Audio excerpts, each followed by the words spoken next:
गोड़ लागतानी रउआ सबके बहुत बहुत स्वागत बा रउआ सबके आपन चैनल अंजोरिया में। देख के लागता नु कि कोनो महंगा रेस्टोरेंट में डेजर्ट खातानी जा, इ महंगा बेकरी के कोनो केक हटे।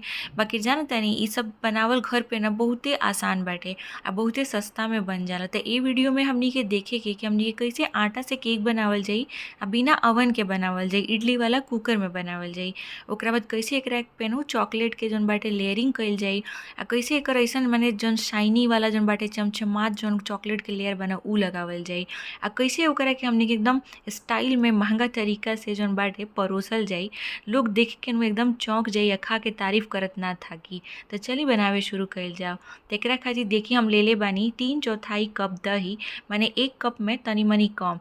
और वह सब नापे खातिर कुछ ले सकतनी जा, कप ले ली जा, कटोरी ले ली जा, चाहे अगर नापे वाला जौन कप आवेला सा जौन आप लिखल रहेला तो उनो ले सकतनी जा। एकरा मेनू हमनी के डाला तनी जा 1/3 कप तेल।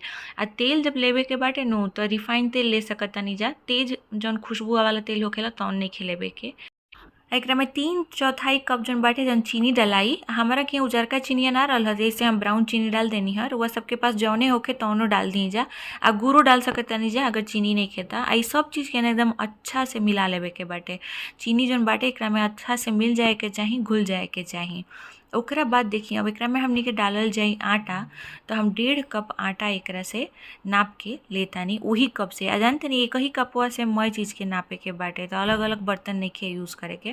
तो एकरा के छान लिया तनी निमन से। आ छानल बहुत जरूरी बा आटा के। आ ओकरा बाद चॉकलेट केक बनाओ तनी जा तो कोको पाउडर होखेला ओकरे के डाल दिए एकरा में। एकरा में हम 3 बड़ चम्मच जौन बाटे नु डाल तनी कोको पाउडर निमन से भर के 4 चम्मच डाल सकतानी जा। आ एकरा में 1 चम्मच डलाई कॉफ़ी के पाउडर। तो कॉफ़ी के पाउडर 1 चम्मच डालला से नु एकर टेस्ट बहुते बढ़िया हो जाला। तो एकरो के डाल के एकरा में छान लियल जाओ। आ एकदम चुटकी भर नमक डाल दियाई। आ ओकरा बाद ई सब चीज़ के एकदम अच्छा से मिला लियाई। आ हई जब मिलावे वाला अगर ऐसन रउआ सबके पास नहीं खे तो चम्मचों से मिला ली जा। आ देखिए अब एकरा में नु हमनी के दूध डाले के बा। आ दूध जौन बाटे नु एकदम गरम ना चाही, एकदम ठंडा ना चाही, माने गरम क के जौन नॉर्मल हो जाला उ वाला दूधवा डाले के बाटे एकरा में। आ धीरे धीरे डाल के एकरा के मिलावे के बा। आ लगभग रउआ सबके नु 1.5 कप दूध लाग जाई। 1.5 कप से माने 1-2 चम्मच एने ओने हो सकताटे। तो एकरा के नीमन से पहले मिला दियाऊ, बाद में एकरा में बेकिंग पाउडर और बेकिंग सोडा डाले के। तो एकरा के अच्छा से एकदम मिला दी जा। तो धीरे धीरे क के हम एकरा में दूध डाल के एकरा के मिलावत तानी ताकि एकरा में इचको ना गुठली ना बनल रहे। अच्छा अगर रउआ सबके वीडियो ठीक लागताटे नु तो हमारे चैनलवा के सब्सक्राइब कर लेब जा। आ देखिए एकरा के ऐसन हमनी के बनावे के बाटे, ना बहुते गाढ़ ना बहुते पातर। अब का करे के कि एकरा में डाले के हमनी के 1 चम्मच बेकिंग पाउडर। आ एकरा में आधा चम्मच डलाई बेकिंग सोडा। आ एकरा में 1 चम्मच डाल दिया सिरका। अगर रउआ सबके पास सिरका नहीं है तो थोड़ा सा नींबू डाल सकतानी जा। अब एकरा के हल्का हाथ से मिला लेवे के बटे, माने खूबे बहुते ज़्यादा एकरा के मिला के घोर माठा नहीं करे के, ना तो केकवा खराब हो जाई। तो हल्का हाथ से मिला ली जा। तनी मनी हमरा गाढ़ लागता तो और 2-3 चम्मच एकरा में डाल के या मिला देतानी।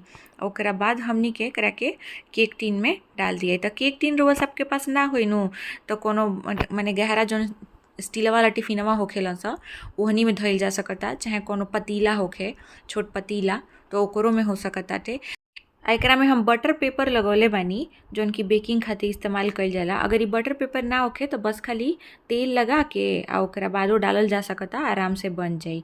और ओकरा बाद देखिए इडली वाला जौन कुकर होखेला न ओकरा के हम 10 मिनट तक मीडियम फ्लेम पर ओकरा के गरम कर देल रही। आ एकरे में हमनी के अब केक के अपन टिन जौन बाटे धो देवे के बाटे। आ एकरा के हमनी के पकावे के बाटे कम आँच पर। आ कम से कम 30 से 40 मिनट लाग सकता। 30 मिनट में पक सकता, 40 मिनट में पक सकता। आ 25 मिनट से पहले एकरा के खोलब जा मत, आँच कम रखब जा। 25 मिनट के बाद एकरा के चेक कर लेब जा, अगर पाक गईल होई तो ठीक बाटे, ना तो और 5-10 मिनट एकरा के पाके देव जा।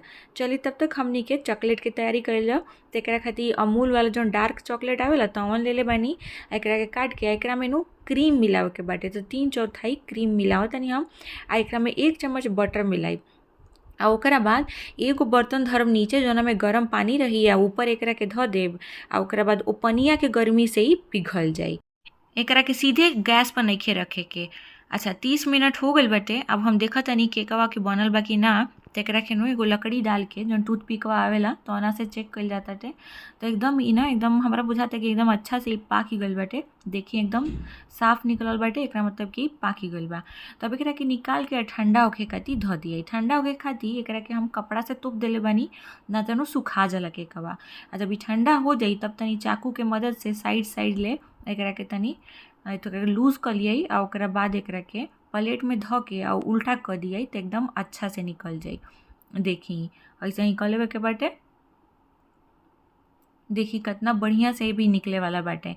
देखी कितना अच्छा चॉकलेट केक बन गइल बाटे नु। एकरा के ऐसे खाइल जा सकत बाटे। बाकी तनी और एकरा में हमनी के कुल चॉकलेट वॉकलेट डाले के बा तो और देखल जाओ कैसे कइल जाए।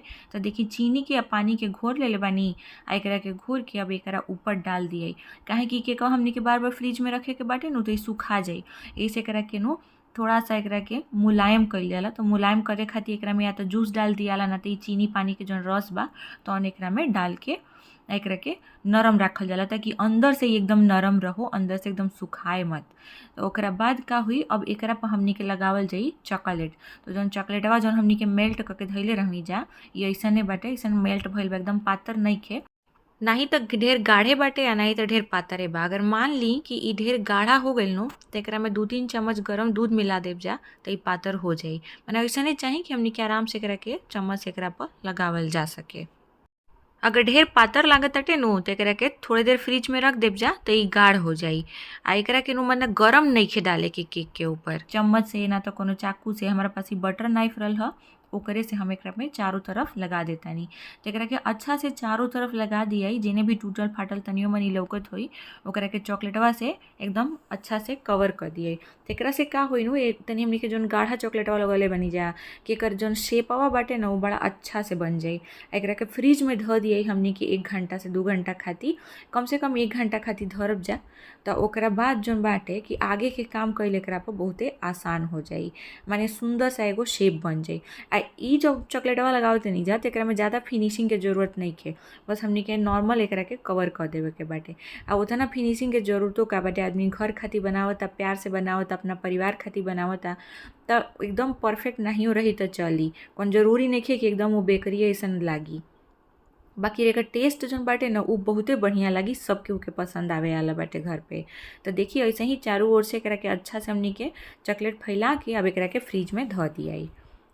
अच्छा अब चलल जाओ हमनी के जौन ऊपर से जौन लास्ट हमनी के चॉकलेट वाला लेयर डाले वाले बानी जा ओकरा खातिर।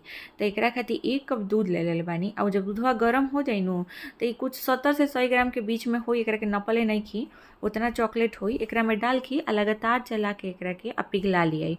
लगातार चलावल जाई, आँच कम रखल जाई। एकरा के चलावत रहे के बाद ना तो नीचे से जर जाई, चॉकलेट बड़ा जल्दी जर जाला। आ एकरा में नु हमनी के डाले वाला बानी जा 1 चम्मच जौन बाटे रिफाइन तेल डाल दी, चाहे ऑलिव ऑयल बाटे तो उ डाल दी। आ जानते नहीं जौन केकवा ऊपर चमचम जौन एकदम चमचपात जौन लेयर आइल बाटे वो यही तेलवे के वजह से आवेला। वैसे तो बेकरी में कुल डालल जाला जेल ओल एकरा में, बाकी हमनी के बिना जेल के बनाओ तनी जा घर में मिले वाला चीज़ से, तो यही से एकरा में 1 चम्मच तेल डाल दिया। आई देखिए हमनी के ऐसने कुछ चाहिए, हमनी के बहुत ज़्यादा गाढ़ा ना चाहिए, काहे कि हमनी के एकदम एकरा ऊपर से गिरावे के बाटे, तो गिरे लायक चाहिए। अभी हो गइल बाटे, देखिए कितना अच्छा लगता है, एकर रंग कितना बदल गइल बा, एकदम चमचमात चॉकलेट के सिरप हो गइल बाटे। ई एकरा के नु नॉर्मल टेम्परेचर पर आवे दियाई, एकदम ठंडा नहीं के करे के, हल्का नॉर्मल जैसे होखेला ओ टेम्परेचर पे एकरा के कर दियाई। आई केकवा के जानते नहीं टर्न टेबल पर हम धइले बने करे टर्न टेबल कहल जाला। ई रउआ सबके पास ना होखे तो प्लेटों पर धो सकता नहीं जा। अब देखिए ई चॉकलेट जोन बाटे नु तो नॉर्मल हो गइल बाटे, एकदम डाले लायक बाटे। ई तब बस एकरा के चॉकलेट के ऊपर से डालले जाए के बाटे, एकरा के घुमावले जाए के बा। जोन टेबुलवा जोन बाटे नु नीचवा एकरा तो ओना के बस घुमावले जाए के बा। एकरा के ऊपर से छुए हो के नइखे, फैलावे के नइखे, बस ये अपना मने ही फैल जाई। आ जानते नहीं केकवा के नीचवा हम बटर पेपर डलले बानी ताकि तनी जोन चॉकलेटवा नीचवा गिरी नु तो ओकरा के निकाले में आसानी हो जाई। तो रउआ सब अगर प्लेट पे करता नहीं जा तब वो बहुते आसानी से जोन एक्स्ट्रा चॉकलेटवा निकली नु तो आराम से उठा ले जा रउआ सब। बस यही तरह देखी कैसे हम फैलावत तनी एकरा पा, वही तरह डाल के आ फैला देवे के बाटे। या इतना निमन चॉकलेट के लेयर एकरा पर बन जाई नो कि रउआ सब बनला के बाद खुदे रउआ सबके यकीन ना होई कि रउआ सब इतना बढ़िया केक बना लेनी जा, वो पहिला बार में। तो ये वीडियो ध्यान से देखब जा, ओकरा बाद बनाइब जा। और रउआ सबके केक कैसन बनल, चाहे कोनो दिक्कत आइल का, चाहे निमन ना बनल, तब वो हमरा के बताइब जा कि कैसन रहल ह। आ ओकरा बाद देखी अभी हमनी के ऊपर वाला लेयर तो हो गइल बाटे, एकरा पर डला गइल बा चॉकलेट। अब साइडवा वाला खातिर का करे के नु कोनो चम्मच उम्मच लेके आई चॉकलेटवा के तनी तनी उठा उठा के आ ओकरा पर चिपका दियाई। आ काहे कि केकवा ठंडा रहला फ्रिज में, तो जैसे ही एकरा पर चॉकलेटवा के डालब जानू तो फटाक से एकरा पर सेट हो जाई, ज़्यादा टाइम ना लागी। ठंडा रहेला नु तो इहे फायदा रहेला। एकर निमन शेपो बनल बाटे, तब टूटे फाटे के डर रहिए नइखे, काहे कि हमनी के पहिले ही एकरा पर चॉकलेट लगा के ठंडा कर देले बानी जा, तो कोनो दिक्कत ई रउआ सबके होखबे ना करी। आ देखी जौने एक्स्ट्रा चॉकलेट बानू उ कुल मैं हम निकाल लेतनी। आ एक्स्ट्रा चॉकलेटवा के अभी हमनी के आगे देखल जाई कि का करे के बाटे। एकरा के सिज़लरवा पर डालल जाई तब खाइल जाई। तो ई चॉकलेट सॉस हो गइल। आ एकरा के रउआ सब फ्रिजो में अइसहू धऽ सकतानी जा, आइसक्रीम वाइसक्रीम के ऊपर, चाहे ब्रेड के ऊपर, चाहे बच्चा कुछु मांगत तारसन तो रोटी ओटी के ऊपर डाल के भी दे सकतानी जा। और देखिए एकरा के फ्रिज में धऽ देल रहनी है आ ओकरा बाद निकलनी है 1 घंटा के बाद। कितना चमचमात केक बनल बानू। अब एकरा के रउआ सबके पास ई बाटे है ई कागजवा जौन की केकवा के नीचे रहेला, तो ओकरा पर लगा दीजिए, ना तो प्लेटवा पर ठीके बा। एकरा के धऽ दियई। अब देखिए अब लास्ट में हमनी के एकदम सिंपल डेकोरेशन करे के बा, जौना में ज़्यादा दिमाग मत लगावे के होखे। तो ई ना रउआ सबके पास अगर नइखे हइसन तो ई पाइपिंग बैग एकरा के कहल जाला। तो दूध के पैकेट के जौन बाटे नु ओकरा के काटियो के ओकरा में भर दिहल जा सकता, जैसे कि मेहंदी के कोन भरल जाला नु ओही तरह भर के बस एगो फिनिशिंग लाइन बनावे के बाटे नीचे। अगर उ नाहियो रही नु तब ई केकवा बहुते बढ़िया लागताटे। बाकी हमारे लगे रहल ह पाइपिंग बैगवा आ उ नोजल, तो एही से हम ओकरा में भर लेले बानी। जौन चॉकलेट रहल ह, जौन चॉकलेट हमनी के जौन गाढ़ा वाला चॉकलेट बनौले रही जौन उ तौने हटे, ओकरे के फ्रिज में धऽ देल रही। जब थोड़ा सा ठंडा हो गए तो ओकरा के बैगवा में डाल के आ ओकरा बाद एकरा के ऐसे सजा दिहल गइल बाटे। अगर ई रउआ सब नइखी जब बना सकत एकरा पर चॉकलेट चिपका सकतनी जा, और चाहे अइसहू रहे देव जा, खाली एगो लाइनो बना सकतनी जा। ई कैसहू निमन बने वाला बाटे। तो देखी कितना आसानी से घर पर इतना कम सामान में, बिना अंडा उंडा के, बिना ओवन ओवन के, एकदम इतना बढ़िया केक बनल बाटे नु कि केहू खाई नु तो रउआ सबके तारीफ करत ना थाकी।